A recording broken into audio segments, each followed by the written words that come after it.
తెలంగాణ ప్రభుత్వం దివ్యాంగులు, వృద్ధులు, ట్రాన్స్‌జెండర్ల సంక్షేమానికి ప్రత్యేక ప్రాధాన్యతనిస్తోందని సీఎం రేవంత్ అన్నారు.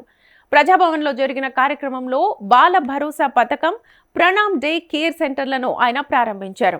ఈ సందర్భంగా దివ్యాంగులకు అవసరమైన సహాయ పరికరాలను ఉచితంగా పంపిణీ చేశారు.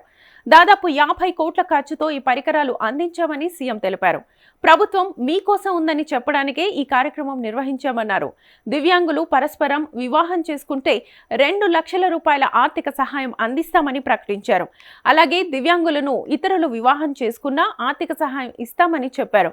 ప్రభుత్వ ఉద్యోగాల్లో దివ్యాంగులకు తగిన అవకాశాలు కల్పిస్తామని, క్రీడల్లో ప్రతిభ చూపిన దివ్యాంగులకు ఉద్యోగాలు ఇస్తామని తెలిపారు. ప్రభుత్వం కల్పించే అవకాశాలను ఉపయోగించుకొని దివ్యాంగులు ముందుకు రావాలని సూచించారు. తల్లిదండ్రులను నిర్లక్ష్యం చేస్తే ప్రభుత్వ ఉద్యోగుల జీతాల్లో 10 నుంచి 15% కోత విధించే బిల్లును బడ్జెట్ సమావేశాల్లో తీసుకొస్తామని ప్రకటించారు. ఇక తల్లిదండ్రులపై బాధ్యత లేని వారికి సమాజంపై బాధ్యత ఉండదని అన్నారు.